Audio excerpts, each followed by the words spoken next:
Hello, everyone. It's Ian van Vuren again. It's the 16th of October 2024. Um, this is probably the finale of this short series on the war in Angola and the, the related issues of intelligence in that war. So, what I thought I'd do with this last video is just to do an overview of my career so that everyone can understand what courses we did and how it developed. But having said that, you have to understand that no two intelligence officers in the whole of the SADF and the SANDF's careers looked exactly the same. I mean, at some stage, there were just different courses that everyone did, different training that they attended, and it depended if you're Army Intelligence, Division Intelligence, Navy, Air Force, Medical Services. Medical Services also had their own unique little intelligence capability. So it was different for everyone. So and I'll try and explain as I carry on the nuanced differences because um, it's subtle in certain cases, but not so subtle in other instances. So, okay, I matriculated in 1977, so I left school at the ripe old age of 17 to do what everyone did those days, and that is to go and do your 2 years compulsory military service, national service, as we call it. But just before I did that, I actually applied already to join the Air Force as a permanent force member. But okay, the wheels turn slowly as far as selection and so on is concerned. So off I trundled towards on the train towards one South African Infantry Battalion in Bloemfontein, where I did my basic training. After that, we were sent to the infantry school in Oudtshoorn for junior leadership training, and there I was assigned to Delta Company. Now, Delta Company was a specialist weapon company, so my specialist weapon was the 106 millimeter recoilless gun. Absolutely fantastic weapon, the most beautiful sound that you'll ever hear, and absolutely unsurvivable on the modern battlefield because when that thing shoots, it sends a dust plume to the back that can be seen from outer space, I think. So it's a nice thing, but yeah. I know there's some African defense forces who still use them, but in the modern battlefield environment, you won't survive for long because things like drones and target acquisition, the rapidity with which target acquisition is done nowadays, once a shot is fired, you just, yeah, it's not survivable. Anyhow, in August or September that year in 1978, I was called up to do the selection board in Pretoria. My first choice had been a fighter controller, to become a fighter controller in the Air Force, and my second choice was intelligence. So I actually made the selection for fighter controller, but it's only a day or two after the results came out that some bright spark bothered to look at my medical file and saw that I'm colorblind. Now, that was actually a good thing because afterwards I saw that on that radar scope, the green dot and the red dot to me looked exactly the same. So that wouldn't have worked out well for me. So I was then called in to see Colonel Tini Groenewald, Tini, who was at that stage the Director Air Force Intelligence, for a short interview, and he said I could join the organization. That's a position that I filled many years later, Director Air Force Intelligence. And then, then we started the training. Now, at that stage, Umtini had devised a training regime that they call task book training, Afrikaans taakboekopleiding. And his approach was that he wanted the intelligence officers to understand a little bit about what pilots go through and what pilots understand. So that, I mean, after all, your main claim to fame was, as an intelligence officer, was to provide intelligence to air crew so that they could execute their mission properly, whether it was air attack or air-to-air transportation, whatever it was. So what did this constitute of? Firstly, I remember the first course I did was at SAMIC, the South African Military Intelligence College, just outside Pretoria, which is a subset part of Division Intelligence, where I did the basic intelligence course, which was good. So it was a nice course. It opened my eyes to a lot of new things. And then the taskbook training started in earnest. So you did these most of these courses lasted about 2 weeks. You did 2 weeks of basic meteorology. Still not 100% sure why, but we did it. 2 weeks of basic radio procedures. For me, coming out of the infantry, that wasn't really a challenge then, but anyhow. You did a 2-week basic navigation course at De Notter, where our pilots ab initio training still was done at that stage. And then we did survival course with the pilots in the Knysna forest. And yeah, there were other courses in between. I'm trying, stretching my mind to remember now. Yeah. Oh, basic photographic interpretation, which is also a 2 or a 4-week course at JARIC, the Joint Air Reconnaissance Intelligence Center.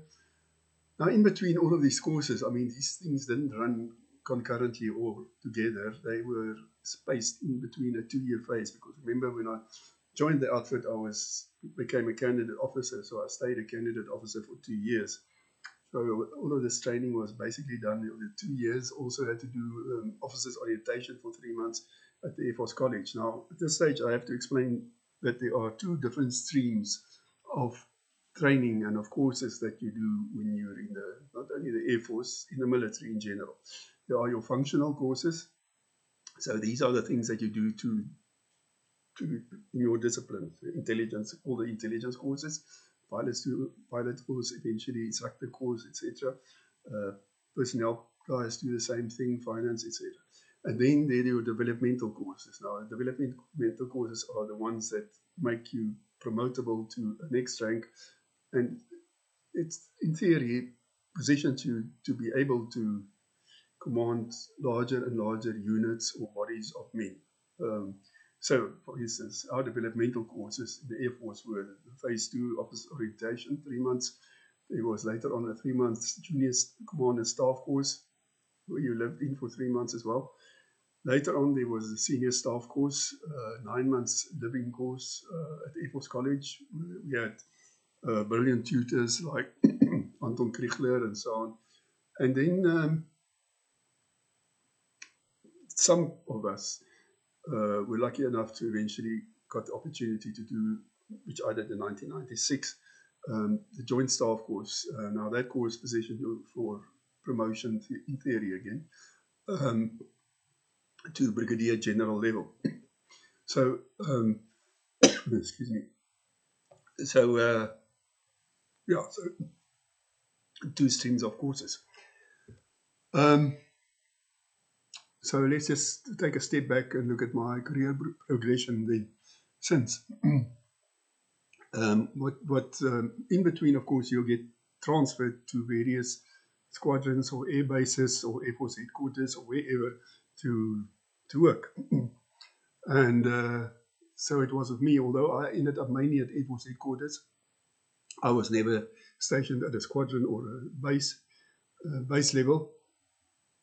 I also in between did my academic studies. I went to the military academy and I completed my BA degree in military sciences at the end of 82. And years later, sorry, years later, I did my MBA, and in fact, when I was in Qatar years later, I did my LB. Just excuse me a moment.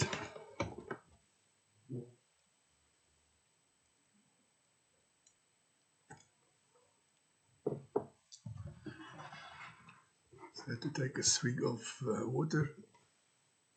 Okay. So,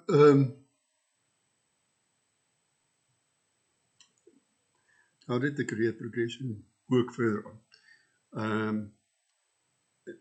when I finished the military academy, the main thing that we all wanted to do, thanks to the conditioning that we were all subjected to, is to get to the border and to fight the war, Namibia and Angola. And in hindsight, perhaps not the best thing that I should have done. I should have actually just stayed on and should have done my honors and my masters and whatever, and perhaps moved into academia, but so be it. It's one of those things. I went back to Air Force headquarters, but then the bush tours started. So in '83, I did two. I was sent to Oshikati for 3 months. This was the normal duration of the bush tours, of course. 3 months tours. 3 months to Oshikati, the 310 Air Force Command Post, and then later in the year, 3 months again to the Mayot that was located at Onjiva in southern Angola. Now, Onjiva, the old Pereira de Esch, there the ops officer was Os van die Bos, Sai van die Baai, Os de Baal. It was a steep learning curve, a steep learning experience, but great. I learned to make food. Os forced me to make food every night. So, yeah, sidetracking myself now, some fond memories there. But anyhow, but one of the things that I was taught there, I mean, as I said, I was never at a base or a squadron level. So the first time that I really had to now start briefing pilots for the missions, pilots who came from Ondangwa, and then they stopped over there, and then they went into Angola further on, specifically chopper pilots, Pumas or Alouettes, was now to brief them. Now, after my first or second attempt at briefing, one of the senior pilots, a guy called Denzel White, smooth guy, if you ever saw one, but he called me aside and said, listen, if you want to provide us with proper gen, that's what they call it, gen, if you want to give us a good gen, then you have to, intelligence in other words, you have to think yourself in my shoes. You have to think what it is that I would like to know. So it's not just about where the enemy air defenses is. You also have to tell me, if I go down, where's the nearest water? As I do my escape and evasion, where are the local population that are friendly, and where are the local population that are not friendly or well disposed to us? So all of these little nuances, and it was a great discussion. I mean, he was a great guy. I really enjoyed that very much more so than some of the other GDs. Really, I mean, anyhow, also the story for another day. So, so that was great. And then in 1984, I was sent to the JMC, the Joint Monitoring Commission. Now, what had happened after Operation Askari towards the end of '83, beginning of '84, was that there was sort of a truce established between us and Angolan forces, FOPLA, and there was an area established in southern Angola where it was decided that SWAPO, of course, fighting for the liberation of Namibia with their armed wing plan, People's Liberation Army of Namibia,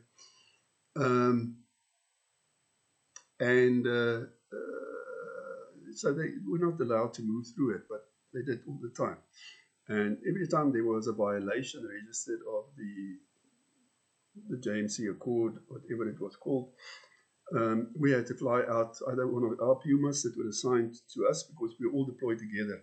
The road from Onjiva to Santa Clara at the border on the left side, if you look north, we were located, SADF, and on the right, just across the border, just across the road, was FOPLA.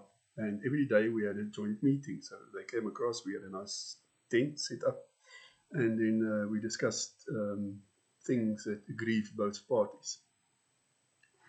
Now, one can write a book about the type of discussions that took place there, because it was, in hindsight, it was a typical Soviet delaying tactic.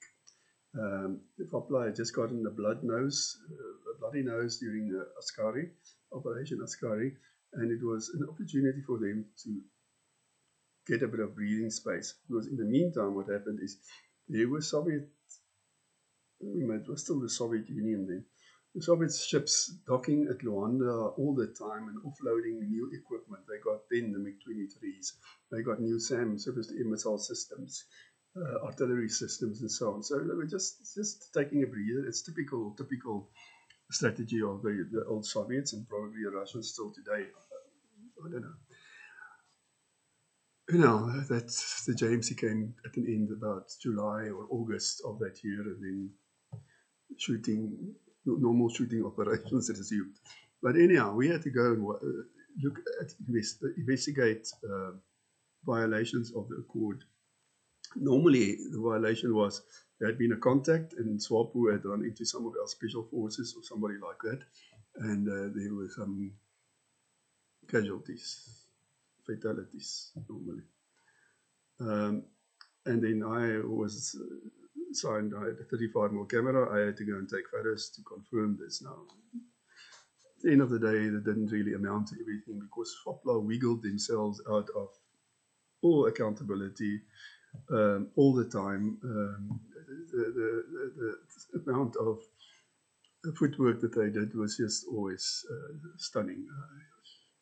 It's really amazing. But anyhow, that was at JMC 84, and then towards the end of 84, I was assigned to permanently go and take over the intelligence officer position at 310 Air Force Command Post at Oshikati from the guy who would then be there, Johan Opperman, brilliant intelligence officer, who was then moved or reassigned to Western Air Command at Windhoek. Then started probably the most fulfilling part of my life. I still came back to the States, as we called South Africa then, from time to time to do courses. But like the Joint Junior Command and Staff course and some other functional courses. But that was a great time in the sense of job satisfaction. It's the best time. It was the best time of my whole career in terms of job satisfaction. Now it sounds brutal to say that, but this is how you measured job satisfaction. You're the intelligence officer, you're the main dog. You know, everyone knows that you know your subject. So if an operation gets planned, you go to Ondangwa, which is 42 kilometers, a standard marathon distance away from Oshikati.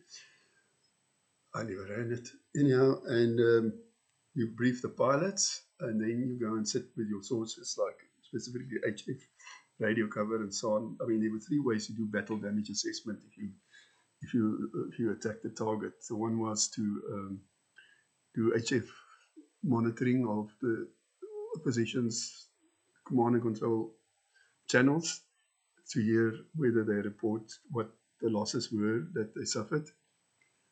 That was quite effective. The second was, which was not very popular with pilots, was to overfly it with a PR, photo reconnaissance sortie, afterwards. But of course, those guys were white hot then, so air defense systems were all on the Redcon 1, so it was generally not advisable. Or you had some ground observers who was monitoring the situation. But of course, and also the misreps, the mission reports, was the pilots were always debriefed and a mission report generated after. Now, the pilots tend to generally overestimate the accuracy of the weapons delivery. I'm not being derogatory towards them when I say that, it's just fact. You can understand in the heat of the moment, they haven't got time to loiter over the target, so he pitches up, delivers his weapons, and then goes. And yes, he sees bombs are exploding more or less on target. So he says, yeah, okay, it's on target, but exactly what damage was caused, we don't know. So it's a combination of all of these things, and then to make an assessment of whether it was accurate. The point that I want to make is if we got an HF intercept based on the intelligence that I provided about where to throw the bombs, sometimes I went as far as to say this stick must go exactly there or there. And they say, let's say, for example, 15 of our people were killed and so on. That was instant feedback and instant job satisfaction. Now, as I say, it's brutal because um, people were killed, but um, that was the job of an intelligence officer. That's how you sort of measured success. Not the only way you measured success, but one of the ways. Okay. Now, during the war, of course, I was also involved in some hairy situations. Not nearly, and please, I'm not this great bushfighter that's come out of the war with all these war stories and so on. Not at all. There's some of my friends and colleagues who had been through much, much, much worse. Really baptism of fire, especially during Modular, Hooper, and Packer, but also Protea, Operations Protea and Askari, which were two of the other big operations. But I can tell you exactly the times that I was under fire. Three standoff attacks by SWAPO on Oshikati. Now, those were particularly intimidating. I mean, they used mortars, B-10 recoilless rifles, and then the last one was actually a bit scary. It was, they used Grad Peas, 122 mm rocket, which is the same thing that they use on the Beam 21 rocket launcher. The only problem is that thing has got 40 pipes. Now, it was scary in the sense that just about all of us who were deployed at Oshikati permanently were there with our families. So you had your wife there, and in my case, my wife and the little baby daughter. So you were always scared on their behalf when there was a standoff attack, because I mean, there's really nothing that you could do. Now, SWAPO normally ref the place, as we called it, fired at the place at about 1 o'clock in the morning, thereabouts. So to give them enough time to get away under the cover of darkness, because now they had to gap it as quickly as they could to get to Angola, where the bush is much thicker than in Wambuland. Because they knew sunrise, all hell was going to break loose. Because there's going to be hard pursuits by Kufut, by 101 Battalion, by the Alouette gunships and so on. And the Alouettes the pilots had worked out a very good follow-up mechanism together with Kufut and 101 in terms of how to get hold of these guys and to slow down their progress and to slow down the anti-tracking, because SWAPO did anti-tracking. Kufut and 101 Battalion used trackers that ran out in front of the Casper vehicles to track them. As they got closer to as the spoor got fresher, then the gunships came past, and then the gunships started doing, we called flushing fire in the densely wooded areas, more or less where it was suspected SWAPO would be. And they had two results. Either it forced them to start firing or shooting back, which was a death sentence because the Caspers would just take them out, or it made them start doing less anti-tracking, because now you have to focus on the chopper, you have to focus on the guys behind you and so on. So there's less time to do anti-tracking. That made things easier for the trackers to observe the spoor, and then obviously the pace increased in terms of hunting them down. So it was a catch-22. That's what they generally lost this game. All right, so let me just go back again to where I was. Okay, the standoff attacks there. We bombed twice by MiGs, once by MiG-21s. I'm not sure what MiGs, 21 or 23 the second time. I spoke about in the previous presentation about the MiG-21s when I saw them roll in and I saw the bombs being delivered actually. Just an interesting aside on that point. The MiG-21 doesn't have an intervalometer. What does it mean? Unlike our Mirages had. So intervalometer means that you can set the bomb release timing a microsecond apart. So what that does is that all the bombs don't hit the ground at the same time and at the same place. There's a better stick distribution. MiG-21 didn't have that capability. So if it dropped 4 bombs, all 4 bombs would hit the ground at the same time, at the same place more or less, and so on. So one hell of a big bang, but you know, it's not as effective nearly as our weapons delivery was. So that's a MiG-21, and then of course the most scary incident by far, God, I hate being bombed by artillery, was at the 2-1 Brigade at the Lomba River.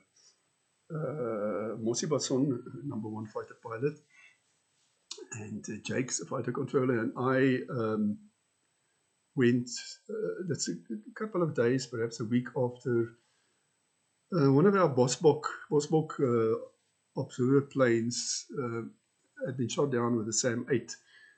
I'm not 100% sure if it was from 2-1 Brigade, but it was, that area. There were a couple of Fopla brigades there. And, okay, the pilot and the observer were killed. But at that stage, a few months later, we actually captured an intact SAM-8 system, the old system. But at that stage, we didn't have it. And we were quite keen, Mossie was anyhow, quite keen on the technology in the head.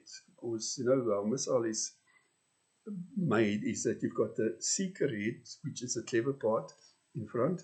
Behind it, you've got the warhead that explodes to the side with a proximity fuse when it gets reasonably close to the target aircraft. It doesn't have to hit it head on. It's a couple of meters away, the proximity fuse detonates it.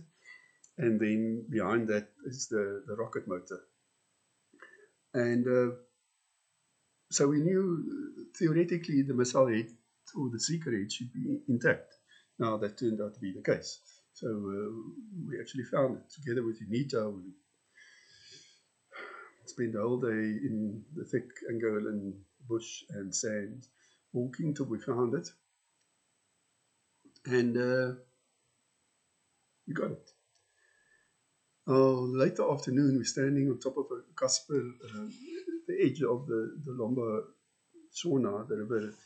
The Shona is a big piece of veld covered with grass, elephant grass, and the Lomba River itself ran through the other side. It's 1.5 kilometers wide. Fopla, it's 21 Brigade, was dug in on the other side, we were on this side. And he's standing on, and you could see the Fopla soldiers coming down. This is late afternoon, 5:30, coming down to fetch water. At that stage, this was Robbie Hartsleep, who was the officer commanding of our fighting group. Him and his 2IC had gone to do a recce of sorts, type of thing that Bongos do. They disappeared into the distance and did their thing.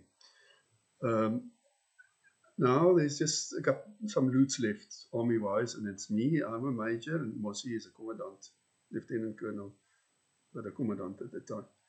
And so now this loots, this fresh-faced young lad comes up to Mossie, and he says, "Commandant, what must we do? What should we do?" Those of you who know Mossie Basson, it's the worst thing that you can ask a man.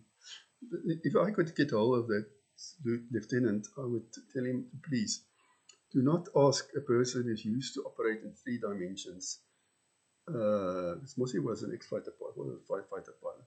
Don't ask him what to do if you're a ground forces soldier. Please don't ask an Air Force guy. Do not. And because, of course, what does Mossie say? Shoot the bastards. Yeah, okay. Now, I worked out afterwards. It took then Fopla about 4 minutes to get their guns to bear. Now, if I say guns, I use this title relatively lightly, to include things like tanks, D30 cannon in the ground roll. It was probably too close for the BM21s, but anyhow, 14.5, 23 mil AK in the ground roll. Did I say 82mm mortars? I don't know. It was definitely the most scared that I've ever been in my life. So anyhow, that's my total summation of my exposure to being under fire. So the end of 87, beginning 88, I left Oshikati. I was sent back to Air Force headquarters. Remember, in between, we still do all these courses and stuff that I spoke of. Became Senior Staff Officer, SSO Western Front.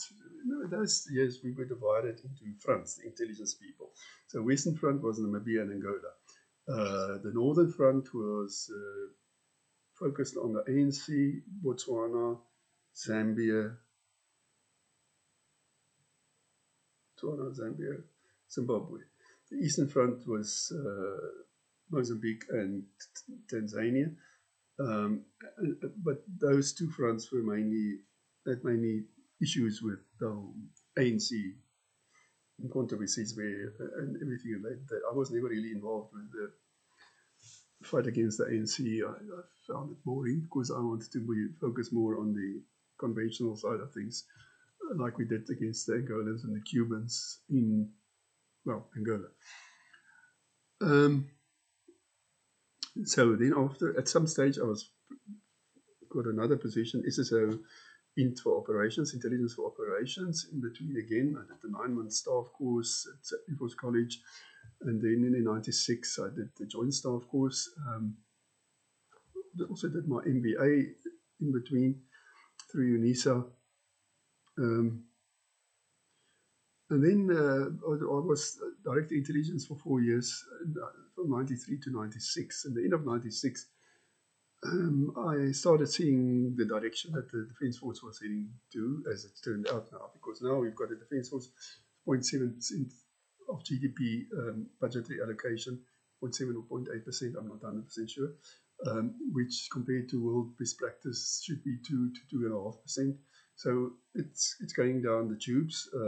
We're still here in the centers of excellence, the Rekis, the Space Forces, and the Parabats, maybe certain units in the Air Force, but the writing is on the wall as far as I'm concerned. And really, I could see the qualitative decrease already happening in 96. So I thought, let me just give it one more shot. There was a new position that opened up in the Defence Secretariat. Pierre Steyn was the first Secretary for Defence at that time, who I would serve with later. I'll get to that just now.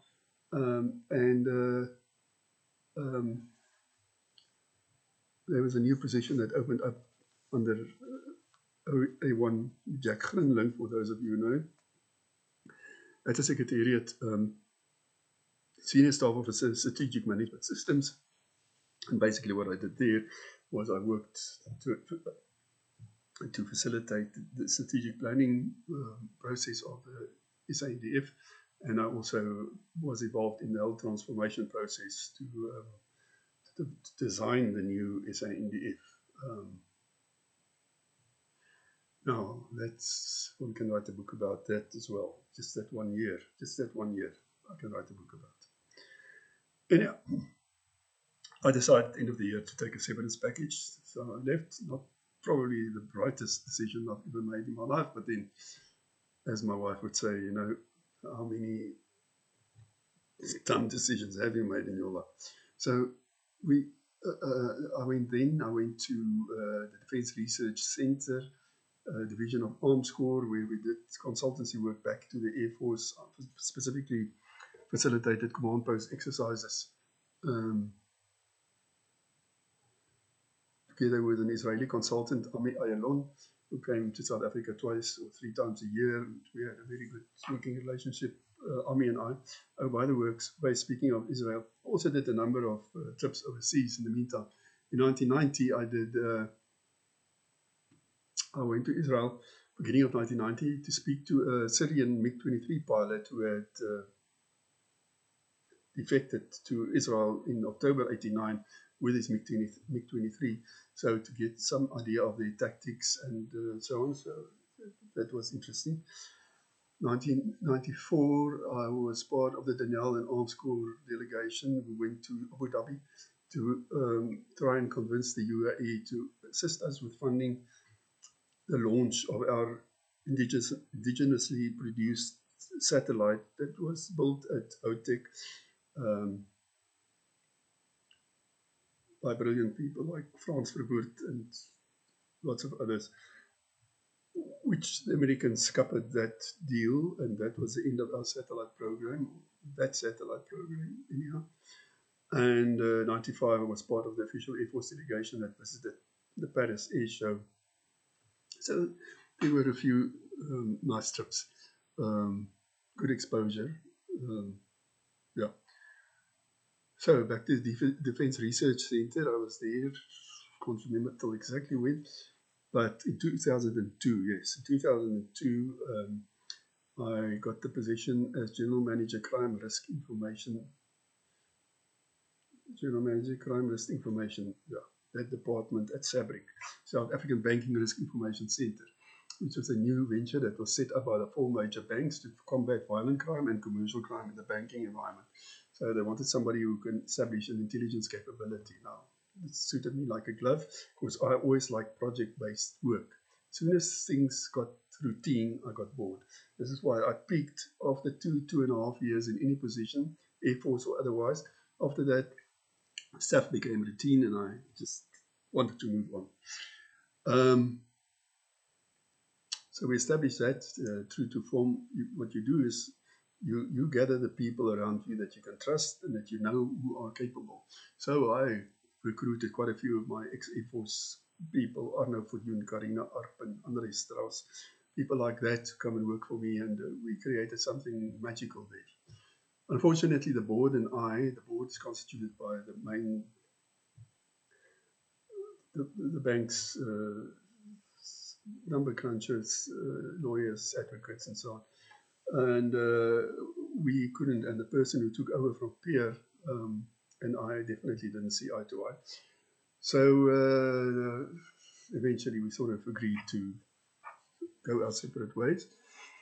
Not according to the proper labor legislation procedure, incidentally, but that I will still take up. So there we were. So I left that end of 97. 2007, I spent a year at Business Against Crime doing more or less the same work as SABRIC. And then I was headhunted for a position at the Pearl Qatar Doha. Now go and Google that. Do yourself a favor. It's one of the most luxurious mixed use developments in the world. It's a fantastic setup. And I had to establish the Operations Command and Control Center, or the OC3 as we called it, which was a huge setup because we had a massive video wall into which there were slaved 2,000 CCTV cameras on the island. And then there was a call center that received incoming calls from residents. And then there was a security dispatch center and a facilities dispatch center. So depending on the type of call that came in, if it was security or health and safety related, the call center patched it through to the security guys. If it was facilities related, which just about always it was, it's a water leak here, that's my Godfrey. Now, and I had some great South African guys who were appointed there with me. So I had my security manager, Johan Pansago, ex-police detective in South Africa, Navendra Naidu, ran the call center and so on. And it was brilliant. Again, a project beginning and an end date and so on. And I did that for 2 years, and then after 2 years, it was up and running, and my boss asked me to start the business support department of the facilities management company that we were part of. And that meant I had to run the HR training, admin, labor camp, the quality thing. I got the company ISO 9001, 14001, and 18,001 certified. So I also ran the internal audits function there, and it was a time of great excitement and so on. But end of 2014, I said to my wife, or beginning of 2014, been here 5 years now. I've had it. I want to go back to South Africa. Came back to South Africa. She was asked by her boss, because she was the head principal of a creche in Qatar. So she was asked by her boss a year later to go back and rescue the creche because there was a lady who took over who just screwed the place up completely. And then she went back for another 3-4 years, I think, something like that. Myself coming back. Oh, by the way, when I was in Qatar, I had a lot of free time in the evenings. I mean, for instance, the first year that I was there, I was by myself before my family joined me. And I thought, let me study something, and why not an LLB? Because, you know, I want to see what this great cleverness is of the people who were on the board at SABRIC. Now, I eventually finished the LLB as well. Still don't know what made him so clever, to be quite honest. All I know is that I hate the law. That's all I learned from doing the degree. But anyhow, and did a lot of other courses. And then I started my own consultancy when I came back to South Africa, and that's what we are. Oh, by the way, you just say this. I mean, my wife still works. I'm sitting here at home, going out of my mind. So retirement definitely isn't made. I'm not made for retirement, that's for sure. So if anybody knows of a work or job somewhere, just send it this way, please. Even if it's in Mali or Burkina Faso, okay, perhaps not Burkina Faso, but wherever. Just I need to work again. I just this is driving me insane.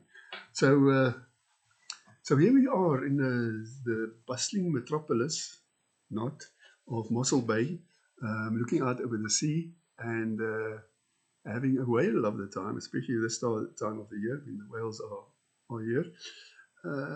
So let me know. Give me a like, subscribe, please. I need 1,000 subscriptions to be able to monetize this channel. So if you like what you hear, do a subscription, or it won't cost you anything, or share, just as you wish.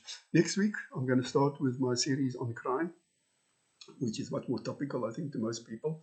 The first video will deal with the risk factors that underpin crime in South Africa.